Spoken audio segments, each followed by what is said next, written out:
ओम शांति। 16 मार्च 2026 बाबा के महावाक्य।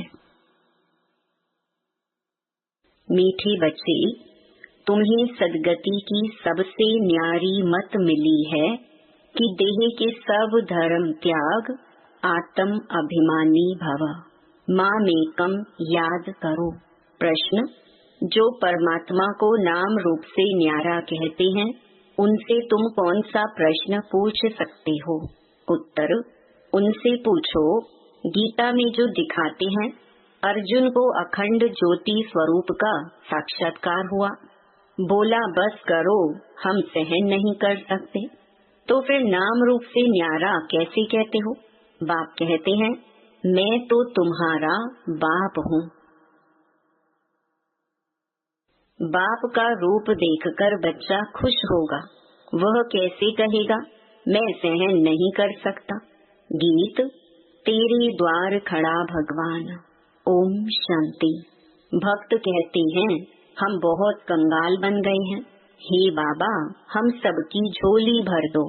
भगत गाते रहते हैं, जन्म बाई जन्म। सतयुग में भक्ति होती नहीं, वहाँ पावन देवी देवता होते हैं। भक्तों को कभी देवता नहीं कहा जाता। जो स्वर्गवासी देवी देवता होते हैं, वह फिर पुनर्जन्म लेते लेते नरकवासी, पुजारी, भगत, कंगाल बनते हैं। बाप बैठ बच्चों को समझाते हैं। बाप को एक भी मनुष्य नहीं जानते। बाप जब आए तब आकर अपना परिचय देवे। भगवान को ही बाबा कहा जाता है। सब भक्तों का है एक भगवान, बाकी सब हैं भगत। चर्च आदि में जाते हैं तो जरूर भक्त ठहरे ना। इस समय सब पतित तमो प्रधान हैं, इसीलिए सब पुकारते हैं, हे पतितों को पावन बनाने वाले आओ। हे बाबा, हम भक्तों की झोली भर दो। भक्त भगवान से धन मांगते हैं। तुम बच्चे क्या मांगते हो? तुम कहते हो, बाबा हमको स्वर्ग का मालिक बनाओ। वहाँ तो अथाह धन होता है, हीरे जवाहरात के महल होते हैं। अभी तुम जानते हो, हम भगवान द्वारा राजाई का वर्षा पा रहे हैं। यह सच्ची गीता है, वह गीता नहीं। वह तो पुस्तक आदि भक्ति मार्ग के लिए बनाई है, उनको भगवान ने ज्ञान नहीं दिया।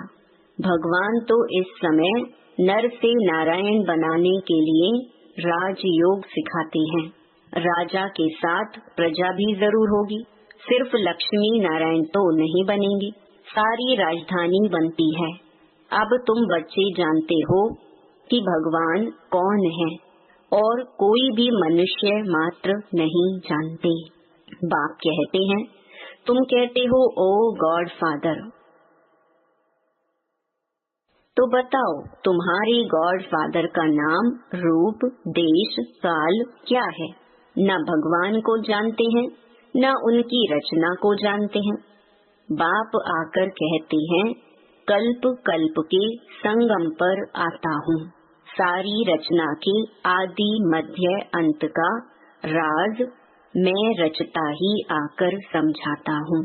कई तो कहते हैं, वह नाम रूप से न्यारा है, वह आ नहीं सकता। तुम जानते हो बाप आया है। शिव जयंती भी निराकार की गाई जाती है, तो श्री कृष्ण जयंती भी गाई जाती है। अब शिव जयंती कब होती है, वह मालूम होना चाहिए ना।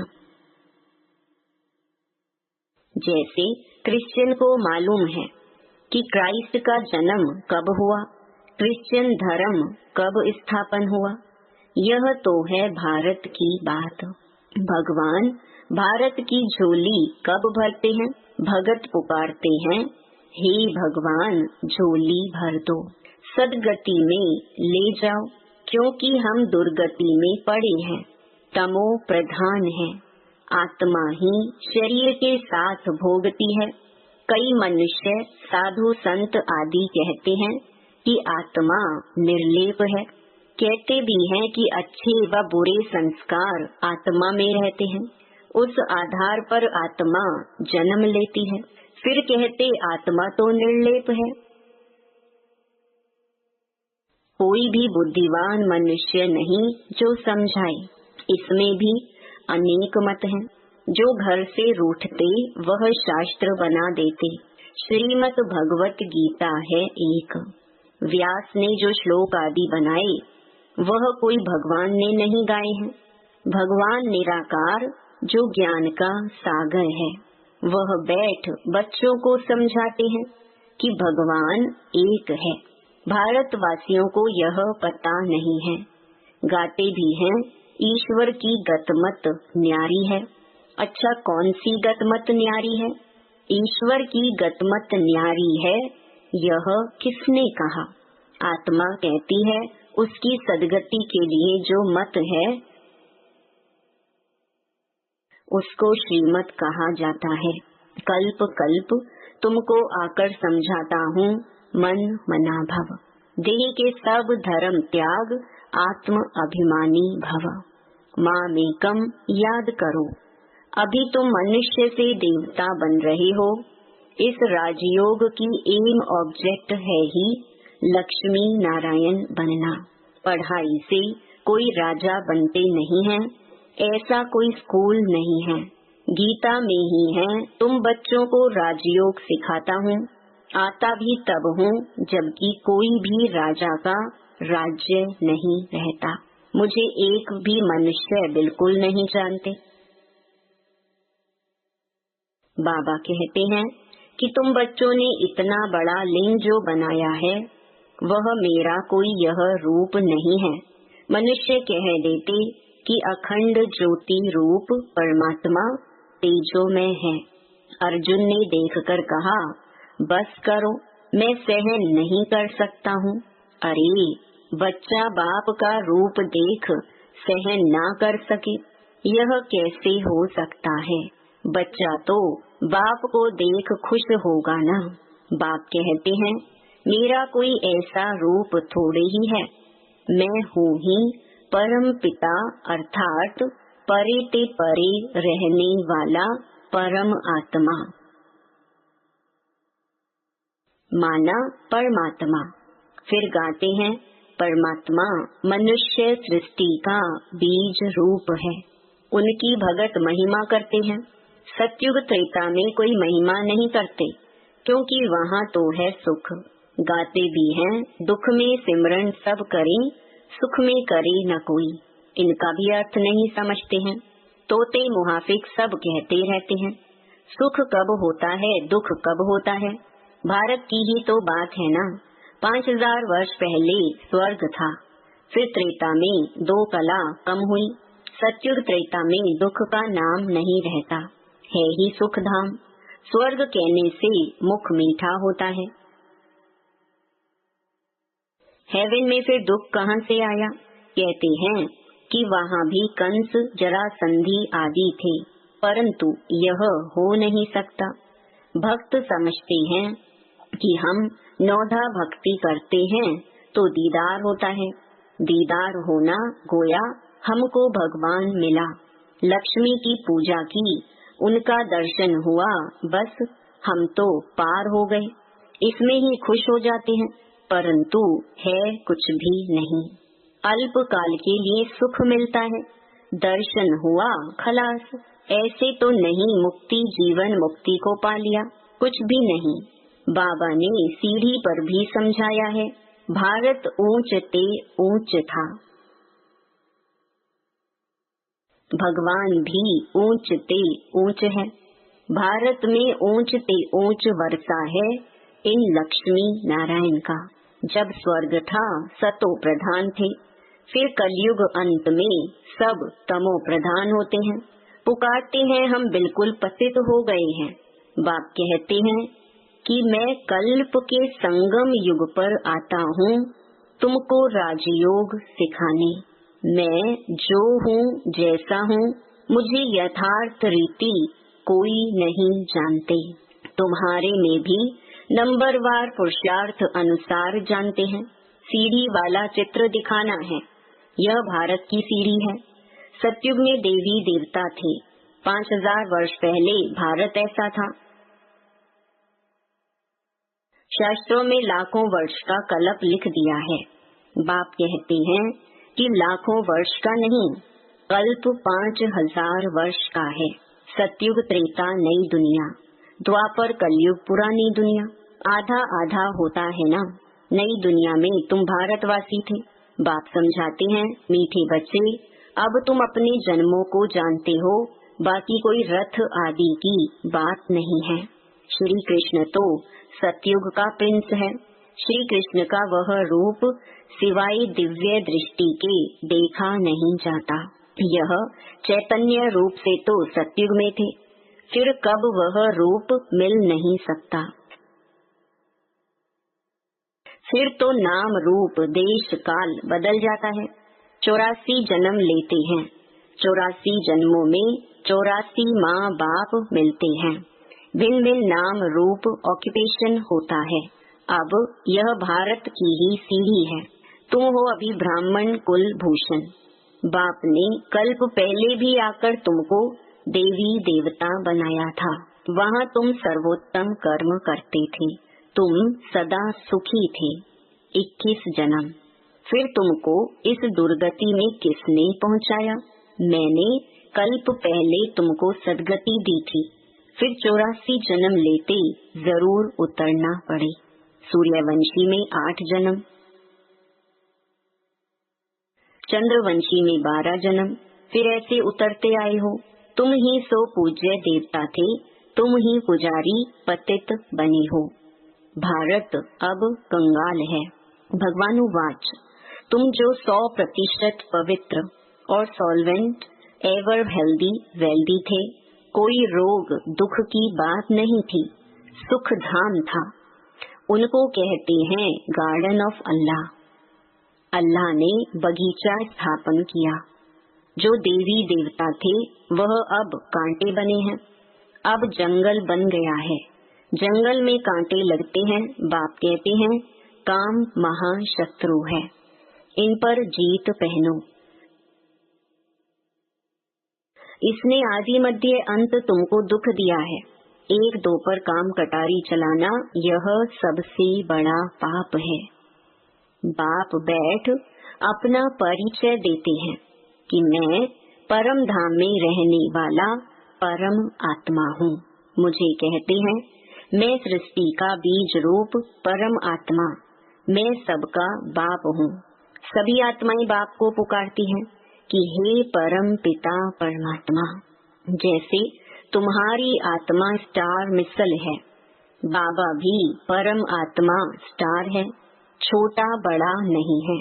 बाप कहते हैं मैं अंगुष्ठे मिसल भी नहीं हूँ, मैं परम आत्मा हूँ, तुम सबका बाप हूँ।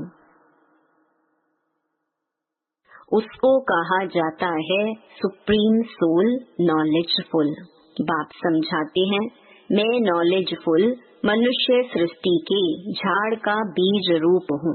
मुझे भक्त लोग कहते हैं कि परमात्मा सत चित आनंद स्वरूप है। वह ज्ञान का सागर है, सुख का सागर है। महिमा कितनी है। अगर नाम रूप देश काल नहीं तो पुकारेंगे किसको?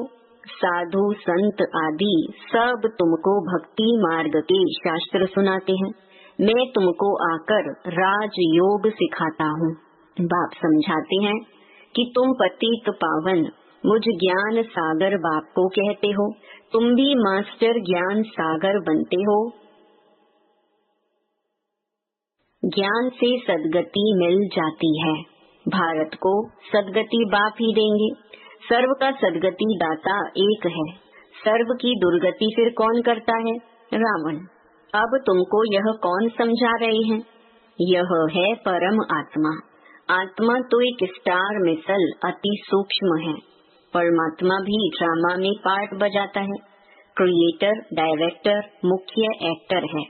बात समझाते हैं कि ऊंचते ऊंच पाठधारी कौन है? ऊंचते ऊंच भगवान, जिसके साथ तुम आत्माएं बच्चे सब रहते हो। कहते भी हैं कि परमात्मा सबको भेजने वाला है। यह भी समझने की बात है। ड्रामा तो अनादि बना हुआ है। बाप कहते हैं कि मुझे तुम कहते हो ज्ञान का सागर, सारी सृष्टि के आदि मध्य अंत को जानने वाला। अभी यह जो शास्त्र आदि पढ़ते हैं इनको बाप जानते हैं। बाप कहते हैं कि मैं प्रजापिता ब्रह्मा के द्वारा सभी शास्त्रों का सार आकर बताता हूँ। दिखाते हैं कि विष्णु की नाभि से ब्रह्मा निकला, तो कहाँ निकला? मनुष्य तो जरूर यहाँ ही होंगे ना। इनकी नाभि से ब्रह्मा निकला, फिर भगवान ने बैठ इनके द्वारा सभी वेदों शास्त्रों का सार सुनाया। अपना भी नाम रूप देश काल समझाया है। मनुष्य सृष्टि का बीज रूप है ना। इस वृक्ष की उत्पत्ति, पालना, विनाश कैसे होता है वह कोई भी नहीं जानते। इसको वैरायटी झाड़ कहा जाता है। सभी नंबरवार अपने समय पर आते हैं। पहले नंबर में देवी देवता धर्म की स्थापना कराता हूँ, जबकि वह धर्म नहीं है। बाप कहते हैं कि कितने तुच्छ बुद्धि हो गए हैं। देवताओं की, लक्ष्मी नारायण की पूजा करते हैं, परंतु उन्हों का राज्य सृष्टि पर कब था वह कुछ नहीं जानते हैं। अभी भारत का वह देवता धर्म ही नहीं है, सिर्फ चित्र रह गए हैं। अच्छा, मीठे मीठे सिकीलधे बच्चों प्रति माता पिता बाप दादा का याद प्यार और गुड मॉर्निंग। रूहानी बाप की रूहानी बच्चों को नमस्ते। धारणा के लिए मुख्य सार। पहला, मास्टर ज्ञान सागर बन पतित से पावन बनाने की सेवा करनी है। बाप ने जो सब शास्त्रों का सार सुनाया है वह बुद्धि में रख सदा हर्षित रहना है। दूसरा, एक बाप की श्रीमत हर पल पालन करना है। देह के सब धर्म त्याग आत्म अभिमानी बनने की मेहनत करनी है। वरदान, विस्तार को सार में समाकर अपनी श्रेष्ठ स्थिति बनाने वाले बाप समान लाइट माइट हाउस भव। बाप समान लाइट माइट हाउस बनने के लिए कोई भी बात देखते व सुनते हो तो उसके सार को जानकर 1 सेकंड में समा देने व परिवर्तन करने का अभ्यास करो। क्यों क्या के विस्तार में नहीं जाओ, क्योंकि किसी भी बात के विस्तार में जाने से समय और शक्तियाँ व्यर्थ जाती हैं। तो विस्तार को समाकर सार में स्थित होने का अभ्यास करो। इससे अन्य आत्माओं को भी 1 सेकंड में सारे ज्ञान का सार अनुभव करा सकेंगी। स्लोगन, अपनी वृत्ति को पावरफुल बनाओ तो सेवा में वृद्धि स्वतः होगी। ये अव्यक्त इशारे निश्चय के फाउंडेशन को मजबूत कर सदा निर्भय और निश्चिंत रहो। यदि निश्चय रूपी फाउंडेशन पक्का है तो सहज योगी, निर्मल स्वभाव, शुभ भावना की वृत्ति और आत्मिक दृष्टि वाले होंगे। चलन और चेहरे से हर समय सरलता की झलक अनुभव होती रहेगी। तो हरेक की विशेषता को स्मृति में रख 1-2 में फेथफुल रहो तो उनकी बातों का भाव बदल जाएगा। ओम शांति।